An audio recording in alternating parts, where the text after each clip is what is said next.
it's definitely not getting better. The 2025 Maine Shared Community Assessment Reports highlights the needs and health priorities of Mainers across the state. Heather Drake, who oversees that program, says when it comes to mental health, access continues to be a problem. The report says there's one psychiatrist for every 11,000 people in the state. So it's not surprising that wait lists are long. This is not just specific to psychiatrists, but across the board with any providers, is difficulties with recruitment and retention. That problem is exacerbated by recent program cuts, like the end of some mental health help at Community Clinical Services in Lewiston.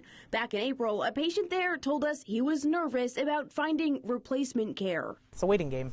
I just don't know the resources that we have or what I'm going to be able to find.